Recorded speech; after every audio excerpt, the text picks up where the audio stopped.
Bienvenue sur DMG TV, les histoires mystiques. Tu es nouveau sur la page, n'oublie pas de t'abonner, de laisser un commentaire, de liker et de partager.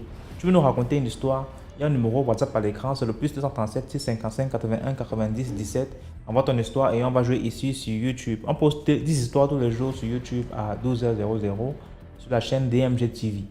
La deuxième chaîne DMG TV, c'est DMG TV Histoire Mystique Exclusive où on poste tous les 15h00 des histoires vraiment à couper le souffle. Donc je t'invite à nous suivre sur les deux chaînes YouTube, sur Facebook et sur TikTok.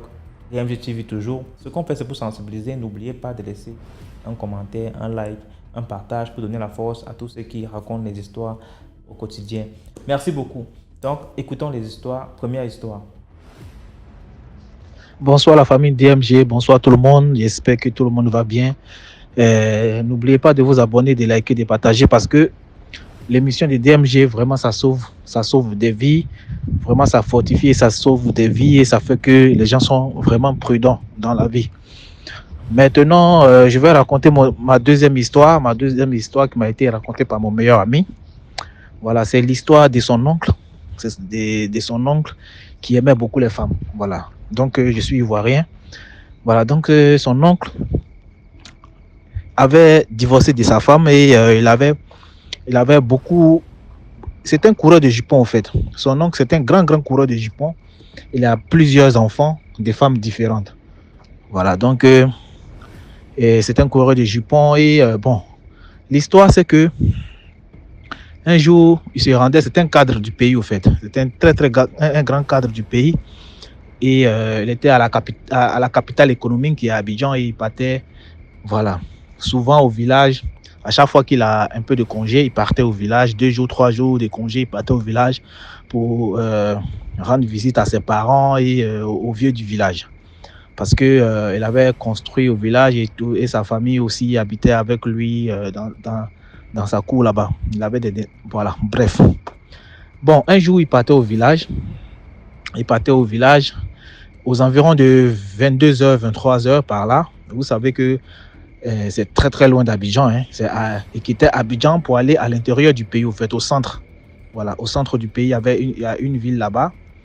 Voilà, donc il partait là-bas. Et sur la route, il croise une femme. Une femme vraiment très belle, avec de longs cheveux. Et elle était brune. Il la croise sur la route et elle était toute seule dans le noir. Et il la croise sur la route, pas très loin de son village. Et il gare la voiture et il baisse les vitres et il demande à la femme: où est-ce que vous allez? Est-ce que je peux vous déposer? La fille, elle ne répond pas, elle ne parle pas. Et il sort de la voiture. Et il va parler avec la femme. Il lui demande: est-ce que je peux vous déposer? Parce que je pars au village. On est presque arrivé, mais là où on est, c'est un peu très loin. Donc, est-ce que je peux vous déposer? La fille ne parlait pas, mais il a ouvert la portière de sa voiture. Elle était assise derrière. Elle est rentrée, elle s'est assise derrière. Et il a fermé et il est parti. Il a démarré la voiture. Et sur le chemin, il essayait aussi de lui poser des questions. Qu'est-ce que vous faites ici la nuit? La fille ne répondait pas. Il lui posait des questions, il parlait avec elle, mais la fille, elle ne répondait pas. Mais comme vous savez, hein, c'était un grand coureur de jupons. Lui pense qu'il a trouvé une femme comme ça et qu'il voilà, il va aller passer la nuit avec elle.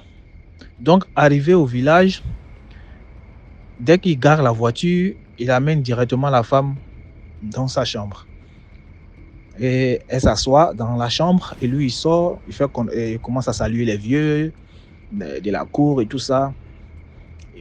On prépare, on lui sert à manger, il envoie même la part de la femme dans la chambre et elle ne mange pas. Bon. Et lui, il était là, les gens ont pris les nouvelles et tout ça. Il a fini de causer avec les vieux et tout ça, donc il est parti dormir maintenant. C'était aux environs maintenant des 0 comme ça. Donc vous savez que dans les villages, à partir des 0 les gens déjà commencent à dormir déjà parce que C'est dans les villages, ils ne sont pas très, très habitués à rester dehors. Donc, il part dormir, il trouve la fille là-bas, très, très jolie. Et il commence à la caresser, voilà, il veut sortir avec elle. Et il enlève ses habits et tout ça. Et quand il enlève un caleçon, il y a un autre qui est en bas. Quand il enlève l'autre, il y a un autre en bas. Quand il enlève un caleçon, il y a un autre caleçon qui est en bas. Il ne comprenait pas. Il a continué. Dès qu'il enlève l'autre caleçon, il y a un autre caleçon en bas. En même temps, il y a une femme qui est tombée en transe dans la cour là-bas. Vous savez, dans la cour, c'était pas clôturé quand même, mais il a construit des entrées couchées pour les membres de sa famille et tout ça. Donc, il y avait une femme aussi qui était aussi dans sa cour là, qui avait une maison là-bas. Donc, la femme est tombée en transe. Elle est tombée en transe, elle a commencé à crier, elle est tombée en transe. Ça réveille les autres vieux de la cour et aussi ça réveille le village. Et tout le monde est venu dans la cour pour demander à la vieille qu'est-ce qui se passe. Lui aussi, quand il a entendu les cris aussi, lui aussi il est sorti. Il est parti pour se renseigner qu'est-ce qui se passait et tout ça. C'est là que la femme en transe a dit qu'il y a une femme. Il y a une femme dans la chambre de notre fils là-bas. Il y a une femme dans la chambre là-bas, elle n'est pas humaine. Cette femme-là, elle n'est pas humaine. Elle vient de l'autre monde. Tu vois, maintenant tout le monde était choqué. Personne ne savait que, parce que quand il est venu avec la femme, il a fait rentrer directement dans la maison. Donc les gens ne savaient pas que la femme était là. Maintenant, on lui dit, la femme qui était en transe lui dit, pour éviter des problèmes, parce que cette femme-là, c'était, je sais pas, elle vient de l'au-delà au fait. Donc, pour éviter les problèmes, pour éviter qu'il ait quelque chose de grave dans sa vie ou bien quoi que ce soit, qu'il aille déposer la femme-là à l'endroit où il l'a prise. Donc, qu'il aille déposer la femme à l'endroit qu'il a prise, mon frère. Donc, les vieux se sont réunis. Ils ont essayé de lui donner des feuilles, lui faire frotter des feuilles et tout ça pour le protéger au fait. Et après, il est rentré, il a pris la femme et lui a dit « Suis-moi, je vais aller te déposer là où je t'ai prise. » Et elle aussi, elle a suivi. Ils sont montés dans la voiture, dans le noir, parti jusqu'à l'endroit où il a prise pour aller déposer la femme et revenir. Vraiment, vraiment, vraiment DMG. Même si c'est moi-même, je ne peux pas. La chose qu'on te dit que la femme, c'est une revenante. Et toi-même, au début, tu ne savais pas, mais maintenant, tu sais que c'est une revenante. Et tu vas la mettre dans ta voiture pour aller la déposer là où tu l'as prise. Et si elle te fait quelque chose sur la route, vraiment DMG, moi, je n'ai pas cœur de ça là pour faire ça. Mais le tonton a pris son courage à deux mains. Il a pris la femme, il allait déposer la femme à l'endroit où il l'a prise. Il a ouvert la portière, elle est sortie et il est revenu. Merde. Donc ça veut dire, c'est pour vous, l'histoire, comment on appelle ça? La morale de cette histoire, ça veut dire que les coureurs de jupons là, s'il vous plaît, restez tranquilles. Mais comment ça se fait que même déjà, tu croises une femme de nulle part sur la route et tu la prends de 1, tu n'as pas peur, tu la prends de 2, dans la voiture, tu causes avec elle, elle ne répond pas, et tu as le courage d'aller pour l'amener jusqu'à dans ta chambre pour sortir avec elle. Vraiment, le tonton était vraiment courageux. Non. Donc, c'est pour sensibiliser, pour dire que vraiment, il faut, quand tu fais quelque chose d'excessif, là, c'est-à-dire quand tu es un coureur de jupons et tout ça, il y a des entités aussi qui voient ça, qui viennent aussi pour te tenter, pour que tu puisses arrêter cela. Ou puis tu peux croiser des entités, les entités peuvent venir, tu peux croiser quelque chose qui peut te faire du mal. Heureusement, cette femme-là, elle n'a pas fait du mal, tant mieux pour lui, mais faites très attention, les coureurs de jupons. C'est-à-dire même, tu vas en boîte, tu croises une fille, ou bien soit tu croises une fille sur le chemin, tu ne la connais pas, tu la prends, tu l'amènes chez toi. Faites très très attention, le dehors est très très très mauvais. Donc c'était mon histoire, j'ai beaucoup d'histoires, hein. Je vais revenir prochainement pour raconter d'autres histoires vraiment mystiques. Voilà, donc vous avez dans les commentaires. N'oubliez pas surtout de partager et de vous abonner parce que ça sauve des vies. Ciao, ciao. Merci beaucoup pour l'histoire. Maintenant, on passe à la deuxième histoire. Bonjour, bonsoir à la grande famille DMG. Bonjour, bonsoir à toi DMG. J'espère que tout le monde se porte bien par la grâce de Dieu. Alors, DMG, je vais te dire encore merci pour tout ce que tu fais. Je ne sais pas quel effet ça a sur les autres, mais sur moi, je suis devenu quelqu'un d'extrêmement prudent. C'est-à-dire que ce soit en route, que ce soit avec des amis, que ce soit avec des inconnus, que ce soit en famille, je suis devenu extrêmement prudent.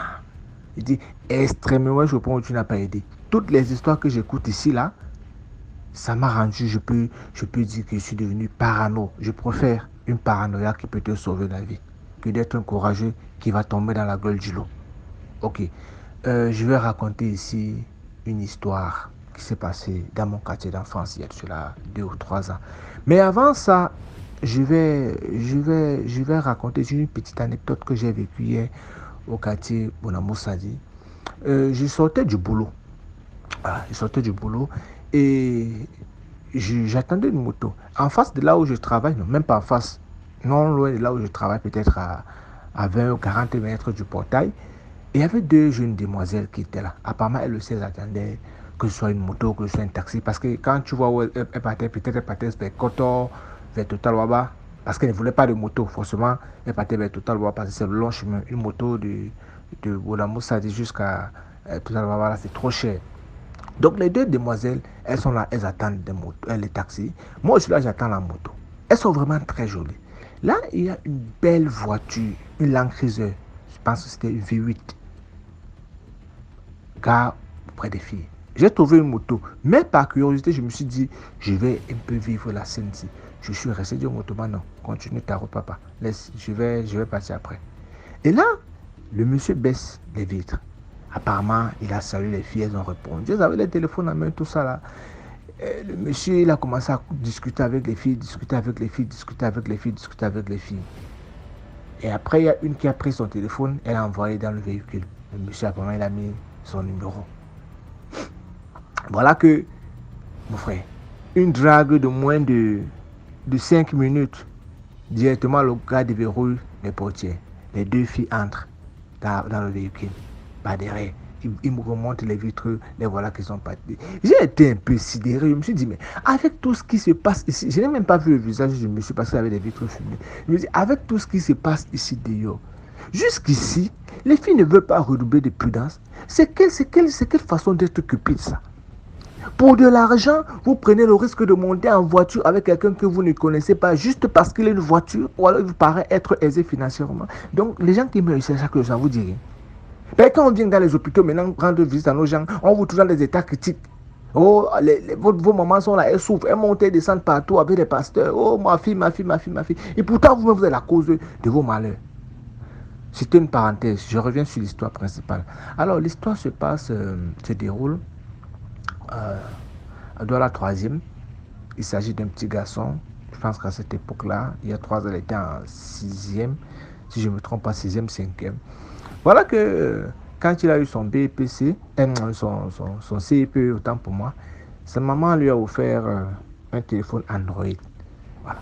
Disons que ce sont des gens très aisés. Bon, pas très aisés, mais ils ont quand même une bonne vie. Il ne manque de rien. Ils ont 2 véhicules, une belle maison. Voilà, vraiment, c'est bien meublé, tout ça. Là, ils font quand même l'exception au quartier, quoi. Donc, il est sur Facebook un jour. Il tombe sur une publication d'un marabout qui fait des porte-monnaie machin. Il entre en contact avec le correspondant et là, le monsieur lui dit, ok, comme tu es intéressé par le porte-monnaie magique, ce qu'on va faire, c'est que moi, je suis au Bénin, mais je ne peux pas me déplacer uniquement d'un porte-monnaie magique. Ce que je vais faire, c'est que je vais envoyer le porte-monnaie magique chez quelqu'un. Comme tu es encore un enfant, tu n'as pas de carte d'identité, je vais envoyer par quelqu'un et tu vas aller récupérer chez la personne. Je vais te donner son contact. Ok. Le petit, il a attendu peut-être une semaine ou 2. Puis après, le monsieur le contacte un jour. là, pour le remettre le porte-monnaie magique, il devait remettre 30 000 au monsieur, à l'autre monsieur. Le petit avait 30 000 parce que c'est pas avec l'argent, il les volait de temps à autre. Donc voilà qu'on le remet le porte-monnaie magique et il rentre avec.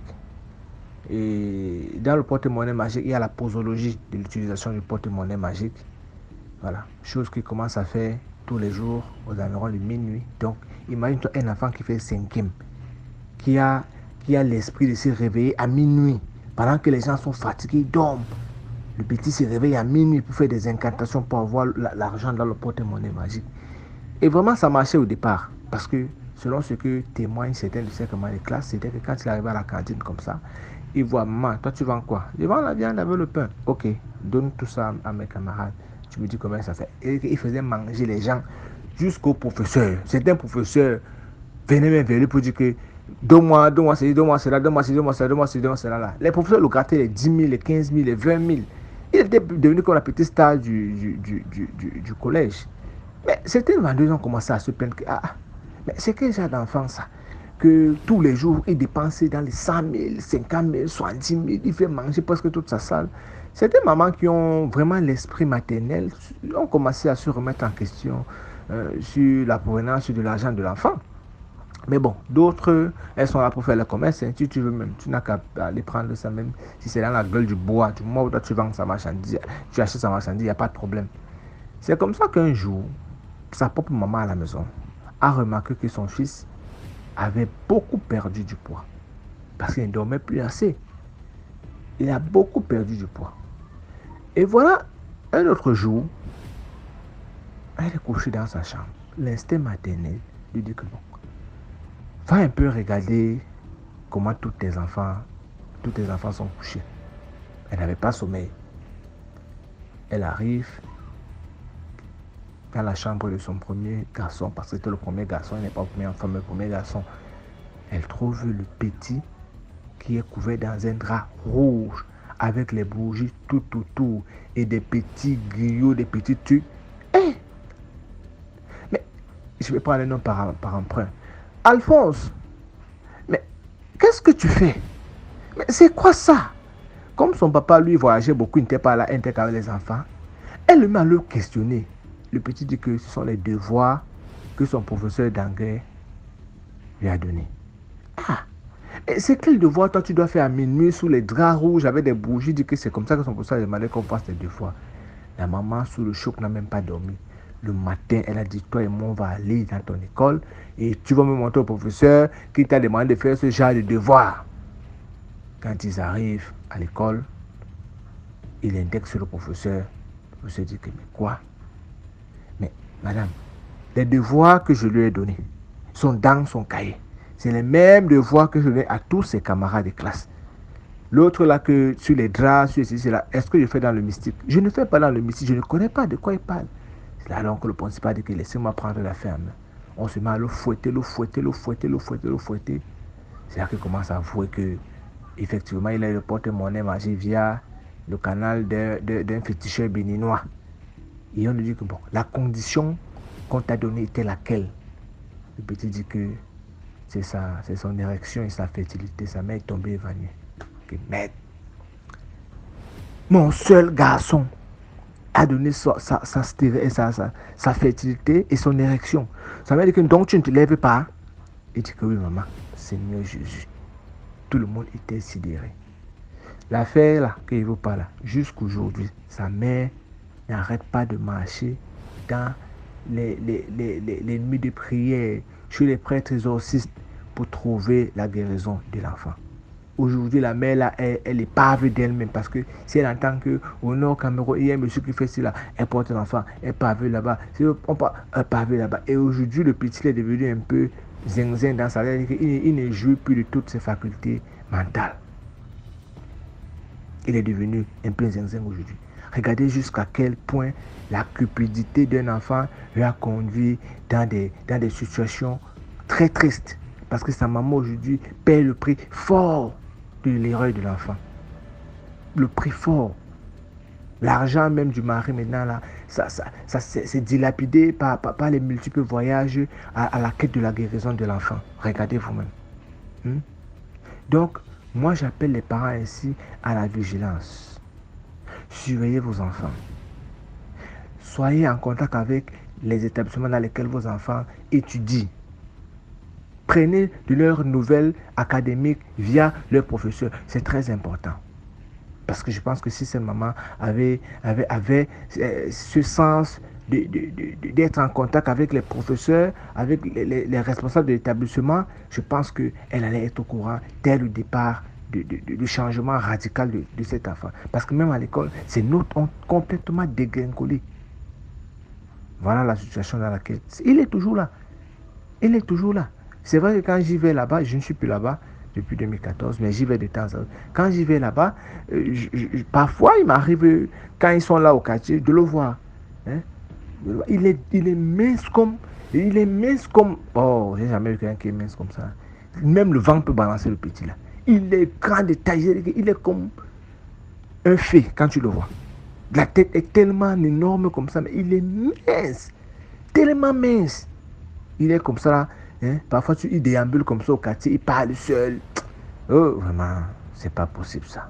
C'est pas possible. C'était un peu mon histoire. L'histoire là me dérange jusqu'à aujourd'hui. Voilà, excusez-moi du fait que je sois long. Et c'était important que je souligne d'abord l'anecdote que j'ai vécue hier avec ces deux jeunes demoiselles stupides, si je peux le dire ainsi. Voilà, passe une bonne journée. Merci beaucoup pour l'histoire. Là, maintenant, on passe à la troisième histoire. Bonsoir DMG, bonsoir la communauté DMG. Alors, je vais raconter mon histoire, c'est un fait réel. Je suis une jeune fille gabonaise, je m'ai prénommée Nadège. Alors, mon histoire commence parce que j'avais 16 ans. J'ai eu un petit copain dans mon quartier et tout. On a commencé à avoir des relations. Et au bout d'1 an, je suis tombée enceinte. Donc, à 17 ans, j'ai conçu mon premier bébé. Et tout allait très bien, malgré que sa maman ne m'aimait pas. En fait, le problème dans notre relation, c'était sa maman. Donc, la relation allait très bien et tout. Bon, au bout de 6 mois de grossesse, le gars m'annonce qu'il doit partir en formation. Il doit partir et qu'il reviendra au bout d'1 an. Je dis, là, vraiment, c'est compliqué. Tu me laisses comme ça avec une grossesse et ma mère qui m'a mise dehors et tout. Là, c'est compliqué. Il m'a dit, non, ça va aller, ma mère va changer. Je te dis, je ne pas, en tout cas, prends-la comme ta mère. J'ai dit, ok, comme c'est comme ça, je vais faire comme moi. Je n'ai pas d'autre choix parce que ma mère m'a déjà mise dehors. Donc, je n'ai pas le choix, je dois seulement supporter. Le gars est parti. Il a fait près de 1 an de formation. Après, il est revenu. Derrière lui, j'ai accouché. Ma mère m'a rappelé quand elle a vu que j'étais à terme. Elle a dit non, puisque je suis sa seule fille, mais non, reviens à la maison parce que je dois te faire l'eau chaude et tout. Et prendre soin de l'enfant, que tu es encore très jeune. Tu ne connais pas comment ça se passe. Je suis revenu chez ma mère. Donc, le temps est passé. Le gars est revenu. Au bout d'1 an de formation, il est revenu. Quand il est revenu, je suis retournée là-bas. On s'est réinstallés ensemble et tout. Tout allait bien, malgré les problèmes, malgré les disputes avec les belles-sœurs, Donc, j'ai dit, au bout d'1 an, 2 ans, 3 ans, 4 ans, je suis tombée encore enceinte de notre deuxième fille. Alors, quand je tombe encore enceinte, malgré ça, toujours des problèmes, des mésententes et autres. Bon, je dis à mon type que puisque tu travailles déjà, c'est mieux qu'on aille louer, au lieu qu'on reste là où l'atmosphère est toujours tendue, toujours. C'est toujours moi qui dérange, c'est toujours moi qui ne fais pas ceci, toujours moi qui ne fais pas cela. Donc, c'est mieux qu'on aille louer au lieu qu'on reste là. Le gars aussi a vu que oui, c'est vrai, il m'a dit ok, on va partir louer. Donc, c'est pour ça qu'un soir, un après-midi, après avoir fait tous les travaux, le monsieur était au travail, j'ai fait tous les travaux, j'ai préparé et tout. Donc, j'étais fatiguée avec la grossesse. Bon, je vais m'allonger un peu. Alors, je me suis allongée sur notre lit. Alors, c'est comme ça que je ne suis même pas vraiment endormie. Je sens d'abord sous mon thé d'oreiller, comme, on peut dire ça comment, comme s'il y avait un reptile, une souris. Comme s'il y avait une souris qui passait, mais comme si la souris était dans le thé d'oreiller. Je me lève, je fouille le thé d'oreiller, je secoue, il n'y a rien. Je dis, ok, peut-être que c'est quelque chose qui a juste bougé, et puis je m'allonge. Petit sommeil, à peine je ferme les yeux, peut-être, 2 à 3 minutes DMG. Voilà comment je vois maintenant, je ne sais pas si c'est une vision. Je ne sais pas, il y a un animal dans la forêt, je ne sais pas, tout le monde doit connaître cet animal-là. Il est un peu comme la gazelle, mais sauf que lui, il a des cornes, des espèces on peut dire ça comme des cornes, comme des petites tiges d'arbres, des petites cornes d'arbres sur sa tête, cet animal-là. Donc, dans la vision en question, je vois le visage de ma belle-mère qui se tient sur ma fenêtre et elle me menace. Elle me dit, si tu essaies d'enlever mon fils d'ici, tu vas me connaître, tu vas savoir qui je suis. Et elle se transforme en cet animal-là, mère DMG. J'ai dit, Seigneur, c'est pas possible, je me suis réveillée en sursaut. Je regarde autour de moi, il n'y a rien. J'ai dit, Seigneur, Seigneur, sauve-moi, Seigneur. J'ai commencé à prier. Boum, je n'ai rien dit à son fils. Jusqu'à le temps est passé, mais malgré ça, après, on a quand même déménagé. On est dans un autre quartier de Libreville. Et c'est là-bas que ça allait quand même, on venait de rendre visite et tout, il n'y avait plus trop de ceci. Ta femme a fait ceci, elle a fait cela, non, il n'y avait plus tout ça.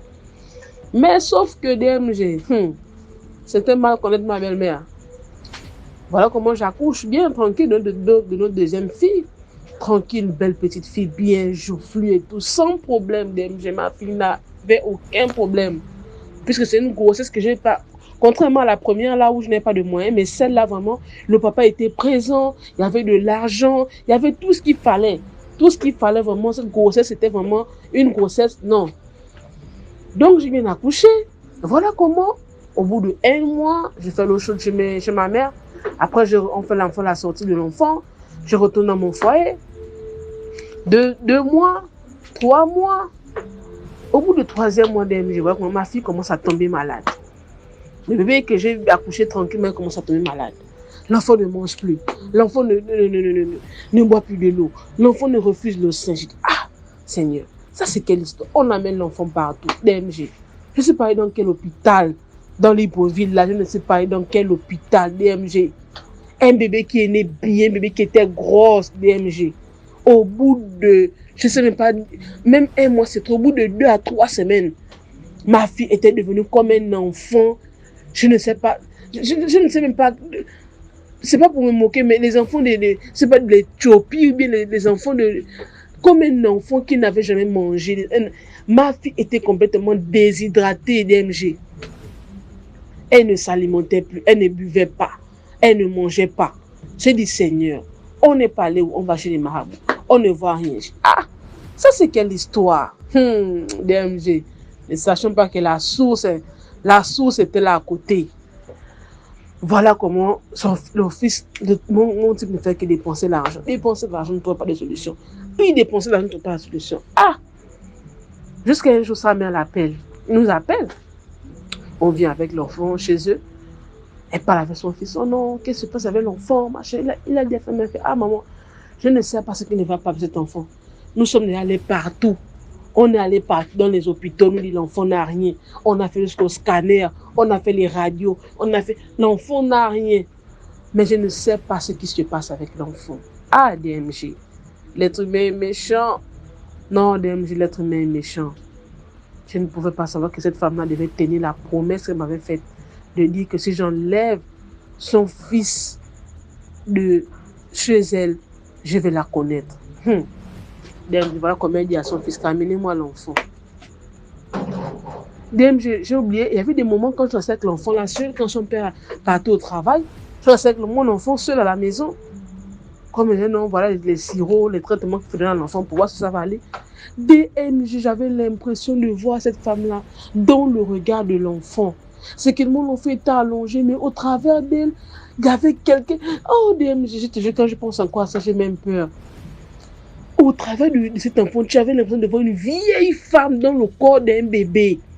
Je te jure, DMG, ma fille est devenue comme une petite, comme un bébé vieux, comme une vieille maman, mais dans le corps d'un bébé, DMG. Avec les rides, la peau tombait. Voilà comment elle dit à son fils que son fils doit amener l'enfant, que l'enfant doit dormir avec elle. Je dis à son fils que, oh, mais pourquoi ta maman veut absolument que l'enfant la dorme avec elle? C'est pas normal. L'enfant est malade. L'enfant, on est en train de suivre le traitement de l'enfant. On suit à l'indigénat et on suit aussi le plan médical. Il m'a dit, ah, il était là dépassé aussi, le pauvre, je le comprenais. Il était à bout, il était déjà au bout de sa vie. Il a dit, non, si maman demande l'enfant, amène d'abord l'enfant, tu ne sais pas pourquoi elle demande l'enfant, peut-être qu'avec elle, l'enfant va trouver la guérison. Ah, l'enfant, c'est pas pour moi seul, l'MG. J'ai fait comment?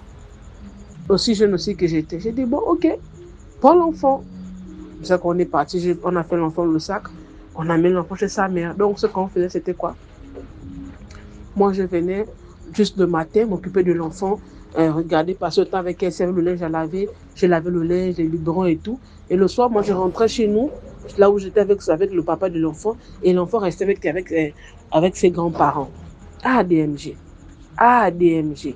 Je ne sais pas ce que cette femme a fait à mon enfant. Ce qu'elle faisait à l'enfant la nuit, je ne sais pas. DMG, je ne sais pas où. Mais l'enfant, au bout de 2 semaines seulement que l'enfant a passé là-bas, DMG, l'enfant a commencé à reprendre. L'enfant commençait à reprendre les biberons. L'enfant commençait à boire de l'eau. L'enfant commençait à... Les cheveux... L'enfant n'avait plus de cheveux sur sa tête. Les cheveux de l'enfant recommençaient à sortir. DMG. L'enfant commençait à reprendre. J'ai dit que Seigneur Jésus, non, le vampire existe. C'est vrai que je m'étais rappelé du songe que j'avais fait, que cette femme m'avait menacé, que si j'osais enlever son enfant de chez elle, j'allais la connaître. Donc, c'est elle était passée par mon enfant pour me faire souffrir, ou bien pour vouloir me séparer de son fils, ou bien pour que son fils m'abandonne. Je ne sais pas, DMG. Jusqu'à présent, je ne sais même pas. Mais j'ai fini par comprendre que lorsque vous rentrez dans un foyer et que votre belle-mère ou votre belle-sœur ne vous aime pas vraiment, je ne sais pas, mettez-vous en prière. Parce que cette dernière va tout faire pour vous déranger, pour vous déstabiliser dans ce foyer-là. C'est ce jour-là que je suis que vraiment l'être humain africain que nous sommes méchants et mauvais. Donc, sur ce DMG, c'était ça ma petite histoire. Je tiens encore à vous remercier et merci pour tout ce que tu fais. Bon, que Dieu nous garde. Bonne nuit et bisous, bisous. Merci beaucoup pour l'histoire. Maintenant, on passe à la 4e histoire. Allô, bonjour DMG TV. Bonjour, bonsoir, ça dépendra de l'heure à laquelle vous allez faire passer mon audio. Bon, j'espère que tout le monde va bien. DMG, merci. Merci beaucoup pour tout ce que vous faites. Merci beaucoup. Que Dieu vous rende au centuple et qu'il nous protège, qu'il nous permette de mieux comprendre certains aspects de nos vies. Bien, moi, je vous appelle du Togo. Je vais vous raconter une petite histoire qui s'était passée quand j'étais encore adolescente. Bon, c'était dans le voisinage. Nous, on avait une famille voisine à côté de chez nous là-bas. Et bon, ils avaient des enfants. Bon, c'est une famille qui est originaire, pour planter le décor, une famille qui est originaire d'une ville côtière du Togo. C'est une ville dans laquelle, bon, vous rentrez dans chaque famille, il y a plusieurs divinités, une ou au moins 2 divinités que les familles adorent ou vénèrent. Bon, voilà, cette famille ici à Lomé, la maman, le papa, ils ont grandi ici à Lomé, ils ont fait leur vie à Lomé ici. C'est ici qu'ils ont eu leurs enfants. Donc, ils avaient une fille qui devait avoir son baptême. C'est des catholiques. Donc, elle devait recevoir son baptême et sa première communion. Bien, le jour-là, bon, comme nous étions des amis dans le quartier des petits-enfants, on était fourrés là-bas. On attendait, c'est la fête, hein. Donc, mais le jour-là, la petite, elle ne se sentait pas vraiment bien. Elle devait avoir 10 ou 11 ans comme ça. Donc, et elle ne se sentait pas vraiment bien le jour-là. Donc, bon, on l'a aidé à s'apprêter, tout. Et tout le monde croisait les doigts pour que tout se passe bien à l'église. Puis on devait revenir et fêter. On ne veut pas que ça tourne mal. Donc, si ça tournait mal, bon, ça ne nous arrange pas. Donc, tout le monde priait, on croisait les doigts pour que ça marche. La maman, elle a, de son côté, acheté des petits médicaments qu'on lui a donnés. Bon, peut-être elle s'était dit que c'est peut-être un petit palu qui devait la déranger. Donc, à À l'église, Dieu merci, tout s'est bien passé. Et arrivé à la maison, bon, nous on était là fourrés dans la cuisine, partout où les mères passaient. Bon, on devait préparer le pique-nique, puisque ceux qui sont catholiques savent, quand on fait le baptême, bon, les baptisés, ils se retrouvent l'après-midi pour faire le pique-nique. Donc nous on était là en train d'aider à préparer ça. Elle est revenue vraiment. Bon, après le baptême là, ça n'allait pas. Elle est arrivée, dès qu'elle est rentrée à la maison, elle fixe un point sur le mur, un mur quoi. Elle dit que il y a deux vieilles personnes là-bas, une femme et un homme, qui lui parlent sur le mur. Elle m'appelle, puisque c'était sa copine, elle m'appelle, elle me dit, tu ne vois pas? Moi je dis non, je ne vois rien. J'appelle sa maman que c'est comme ça, elle dit qu'elle voit quelque chose ici. Je vous jure, si vous rentrez dans la maison actuellement, présentement, si vous rentrez dans la maison de son papa, il y a le trou, un gros trou qu'elle a fait dans le mur avec un objet. Elle était hystérique. Elle a pris un objet. Elle dit qu'il y a des vieilles personnes là-bas. Elle gratte jusqu'à ce que ça fasse un trou. On ne comprend rien. Sa maman, tout le monde a pris peur. Elle se dit que bon, peut-être que c'est un palu coriace. Ici, il y a un palu qu'on appelle palu jaune là, que ça te prend là. Tu fais des hallucinations. Bon, elle a pensé que c'était ça. Donc, directement, elle a appelé le médecin de la famille. Quand le médecin arrive, et dès qu'il met la perfusion, DMG, la crise que la fille a tapé le jour-là, nous avons reçu des coups de gifle, des coups de poing, des coups de, je ne sais, des coups de pied, tout. Nous tous le jour-là, tout le monde avait la gueule enflée ou bien l'œil en beurre, tout ça là. On nous a, la petite là nous a tabassé correctement. Tout le monde, nous tous qui étions à la maison là, quand les coups partaient seulement, on dirait qu'il y avait, je sais pas, force de 10 personnes adultes sur une adolescente de 12 ans. Bon, Dieu merci, il y avait des badauds du quartier là qui se disaient des gros bras. On est allé les chercher rapidement. Ils sont venus et ils ont réussi à maîtriser la fille. Et finalement, on l'a sanglée et on l'a amenée à l'hôpital.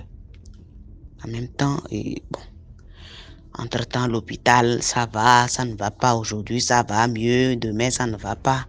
Et de temps à autre, la maman, elle l'amène chez les prêtres exorcistes ou des pasteurs. Chez les prêtres, quand on l'amène, bon, les crises qu'elle tape à l'hôpital ou à la maison, quand elle rentre à l'église, là, tout est calme. Quand on fait monter le Saint-Sacrement, bon, les catholiques savent de quoi je parle. Quand on fait monter le Saint-Sacrement comme ça, rien ne se passe, c'est de l'eau cool. Elle est calme. Normalement, quand on lève le Saint-Sacrement, quand c'est un mauvais esprit là, il se manifeste et il fait des tapages. Mais rien ne se passe avec la fille là. Bien, chez les pasteurs, bon. Finalement, les prêtres ont dû dire à la dame que bon, voilà, nous, on ne sait plus quoi faire exactement. Et bon, c'est Dieu seul qui va guérir votre enfant. Elle est là, désemparée. Un jour, sur la route du marché, elle croise une dame, une inconnue. Elle ne la connaît pas d'Adam ni d'Ève. Et l'inconnue lui dit, madame, bon, je sais que vous avez des problèmes. Vous avez de très sérieux problèmes. Mais pourtant, ce ne sont pas des problèmes. Ce n'est rien. Elle lui dit ça comme ça, que ce n'est pas du tout un problème. Il faut juste ramener l'enfant aux sources. Il faut ramener l'enfant au village. Bon, entre-temps, les gens, les amis, tout le monde, les amis de la famille avaient suggéré au papa et à la maman d'amener l'enfant chez les praticiens pour voir si... le papa a dit niet, que lui il est né où, je ne sais pas, à l'église et puis des histoires que vous connaissez vous-même. Il a raconté que personne n'ira chez un praticien sous son toit. Donc comme il y avait cette menace-là de la part du mari, la maman a dû usurper son enfant de l'autorité de son père pour la ramener au village. Dès qu'elle est arrivée là-bas, ils ont détecté que c'était 2 deux divinités de la famille. Pas une seule divinité, deux divinités de la famille qui étaient derrière, qui étaient sur l'enfant, qu'elle devait les servir. Et à travers elle, les divinités voudraient guérir, soigner telle ou telle maladie. Donc, la maman n'a pas opposé de négation. Elle a laissé, on a initié l'enfant, on l'a amené au couvent. Elle a fait sa formation pendant combien d'années, je ne sais plus, c'est un certain nombre d'années. Vous êtes au couvent, vous suivez la formation et à la fin de la formation, vous sortez et vous devenez vous-même prêtre ou prêtresse de la divinité en question. Donc, c'est comme ça que ma petite copine est devenue prêtresse. Actuellement, c'est une grande dame. Vous la voyez en route, vous n'allez pas savoir que c'est comme ça. Mais quand elle rentre chez elle, elle prend le manteau de son truc là et sa divinité et elle fait ses pratiques, elle sauve les gens, elle soigne certaines maladies que les divinités lui avaient indiquées. Donc, comme pour dire quoi?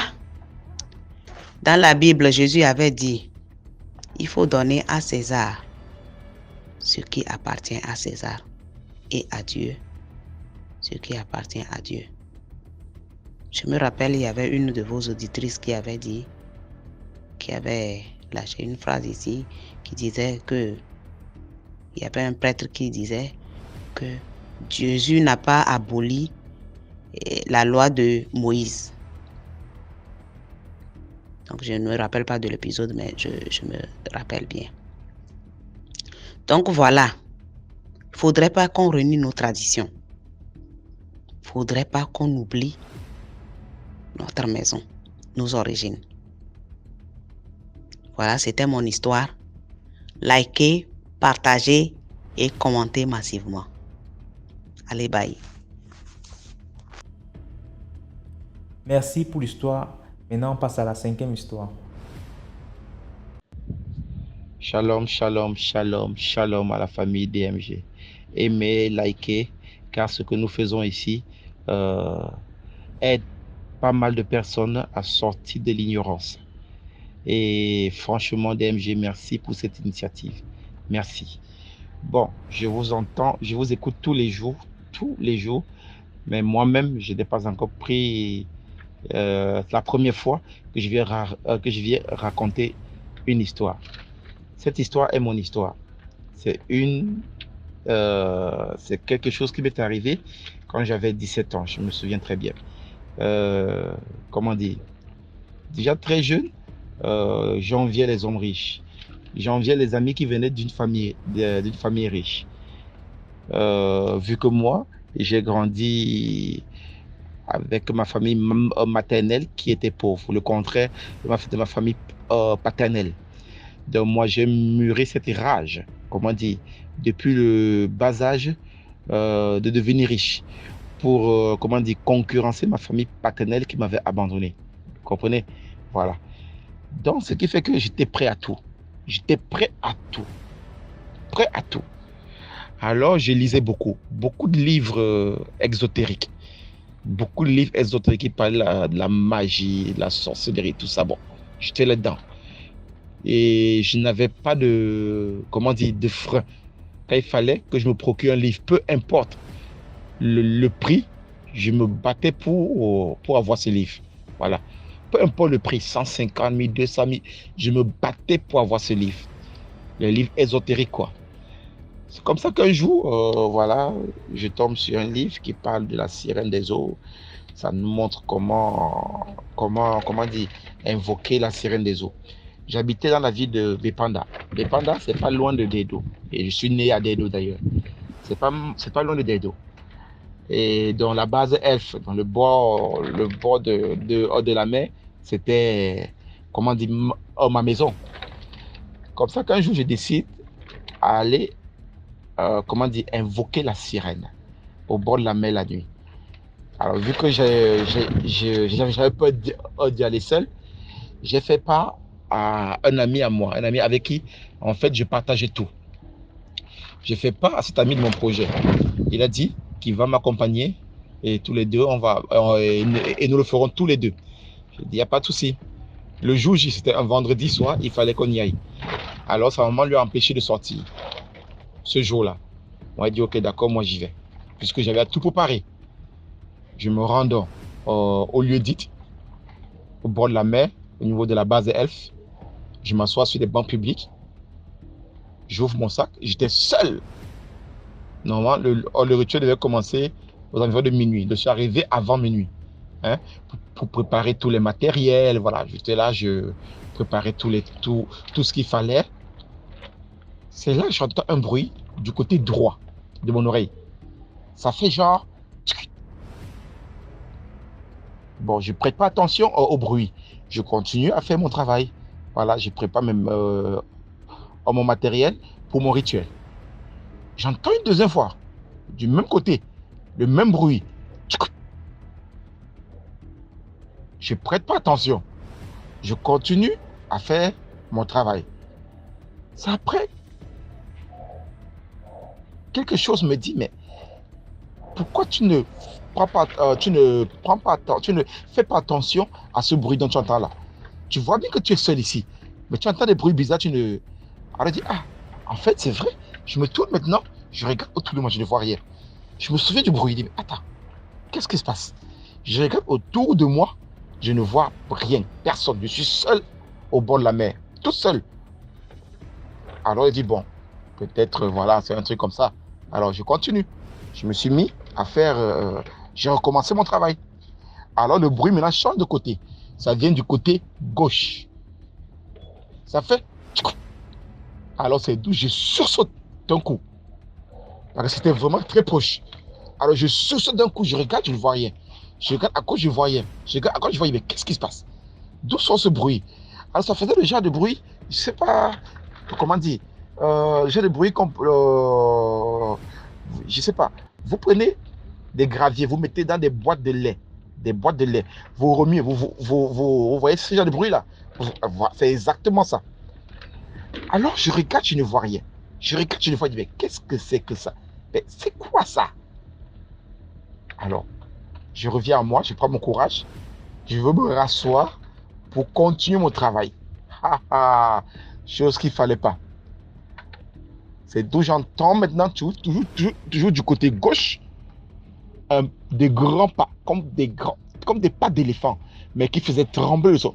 Ça faisait boum, boum, boum, boum, comme ça venait vers moi.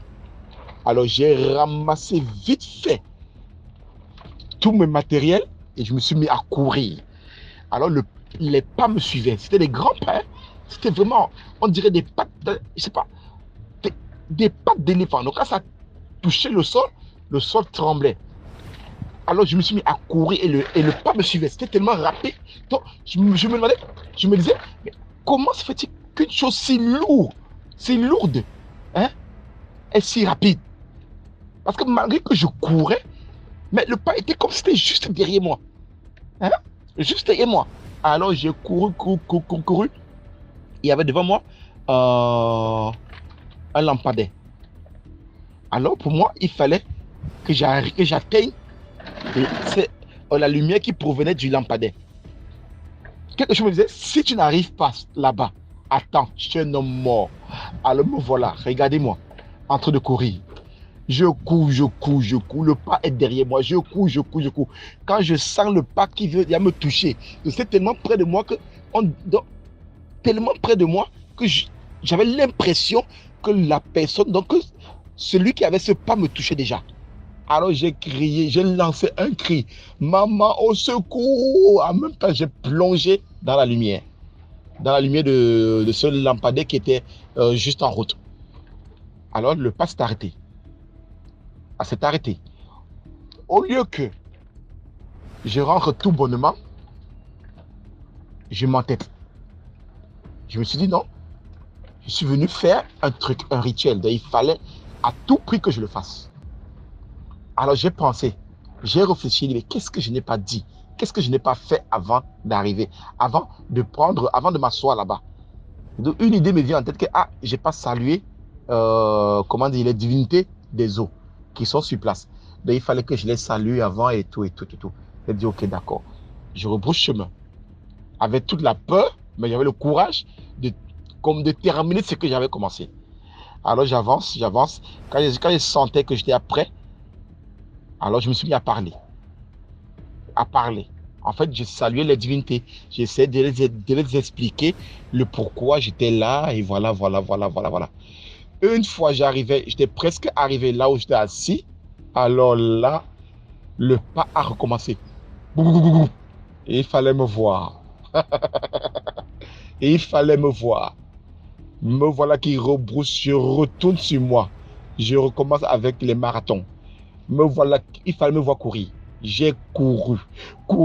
J'étais sûr que cette fois-ci-là, les gens n'allaient pas me laisser.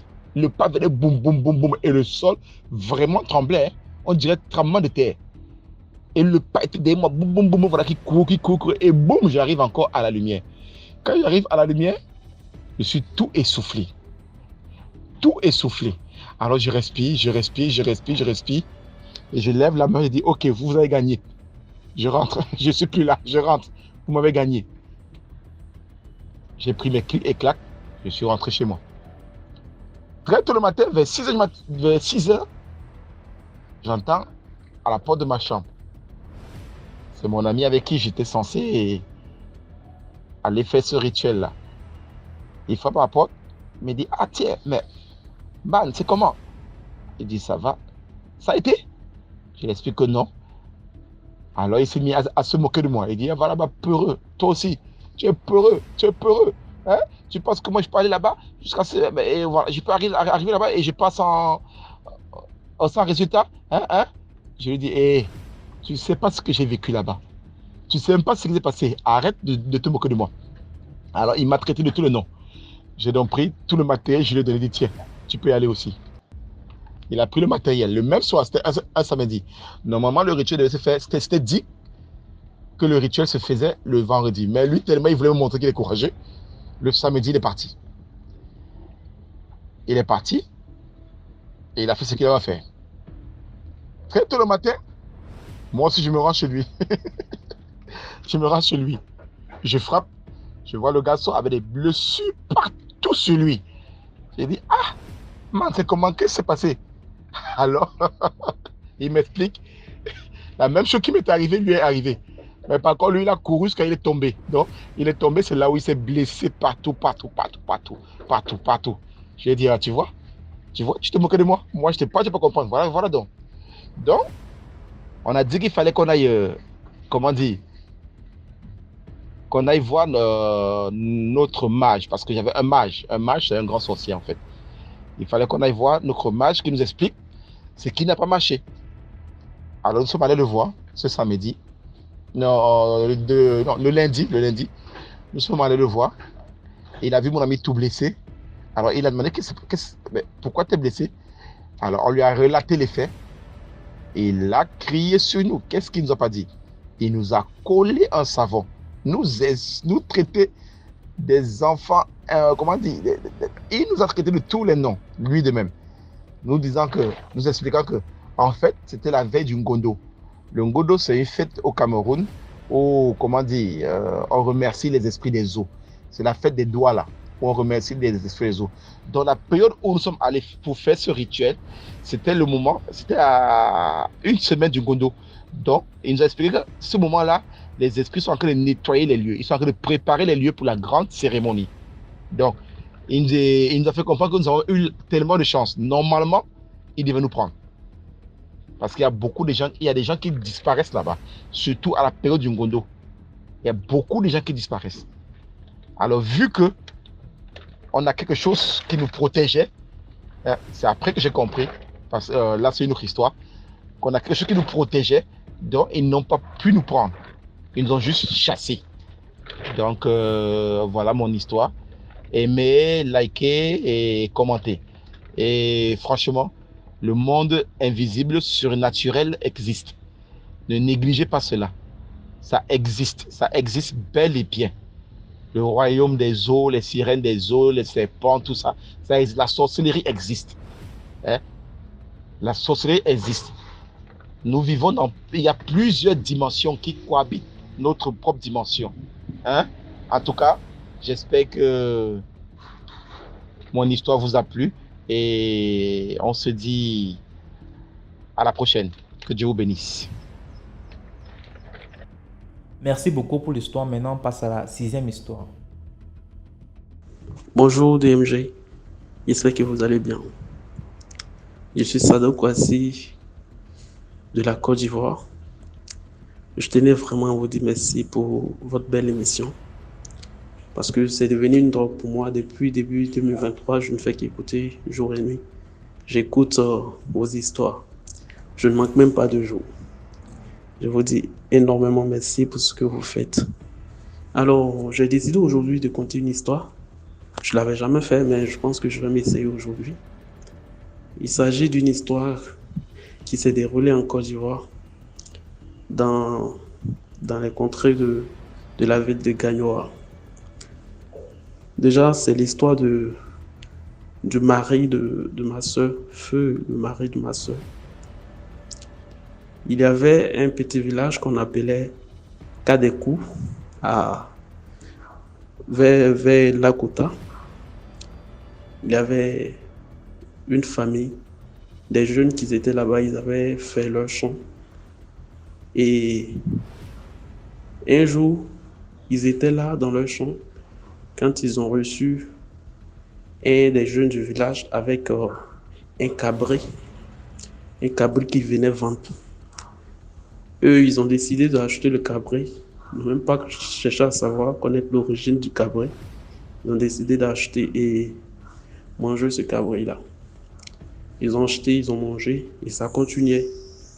Le même jeune venait leur vendre des cabris, ils achetaient peut-être un cabri qui peut coûter peut-être 25 000 et il achetait à peine 5 000 ou 10 000. Et ça s'est passé comme ça jusqu'à ce que un jour, un monsieur se mette à se plaindre dans le village disant que il perdait ses animaux et si ça continuait, il allait vraiment faire des trucs que les personnes n'allaient pas aimer.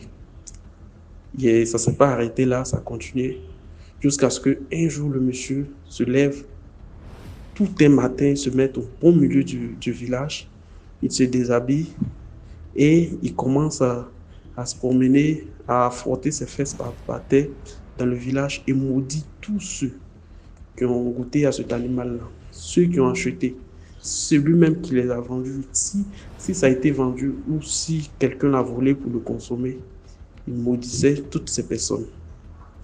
Il a fini, il a pris ses clics et ses claques, il a quitté le village en question, il est parti dans son village natal. Et on était là, des mois après, la famille qui achetait les cabris, comme je le disais au début, il y a un qui est tombé malade. On va l'appeler Monsieur Poissagnon, par exemple. Il est tombé malade. 2 semaines après, on vient nous dire chez nous qu'il est décédé. On a pleuré, on était tous choqués. 3 jours plus tard, son frère est tombé malade. Son petit frère est tombé malade, lui aussi. Il est resté là. Quelques temps après, on vient nous dire encore qu'il est décédé. Pas plus qu'une 2 semaines encore, il y a un autre qui est tombé malade. Lui encore, il a fait les mêmes maladies, les mêmes symptômes. Il est décédé. Et en ce moment, moi, j'étais à Abidjan. Et je venais juste de finir le BTS. Je venais d'avoir le BTS. Donc, je rentre dans le campement. Le même jour, j'arrive. Ma petite sœur accouche. Je dis, mais tu es tombée enceinte depuis quand? Elle dit, non, j'étais enceinte, mais je n'ai pas voulu dire. Et je vois son mari, je vois le gars. Il était mon ami, on jouait au ballon ensemble et tout ça. Je le vois, je dis, mais mec, qu'est-ce que tu as? Il dit, ah, mon frère, si je t'explique, tu ne peux pas comprendre. Il dit, mais non, mais qu'est-ce que tu as? Et je le vois, il est devenu même chrétien. On est à l'église ensemble. Il dit, ah, mais ce jeune homme, je le connais les pas. Il sait que ce ne sont pas des gens qui sont beaucoup chrétiens. Il dit, ah, je suis devenu chrétien. Mais il m'appelle, me dit, bon, maintenant que mon fils est né, crois-moi, je peux partir tranquillement et c'est votre soeur, ne laissez pas mon enfant et tout ça. J'ai dit, mais qu'est-ce qui ne va pas et puis tu parles comme ça. On est parti, on faisait une petite messe là le soir dans le campement et il y a un des jeunes là avec qui on prie qui dit que le jeune homme malade a quelque chose à nous dire et s'il ne le dit pas, ça ne va pas bien se passer pour lui. Il ne le dit pas. Jusqu'à ce que son papa dise, bon, je veux qu'on parte au village.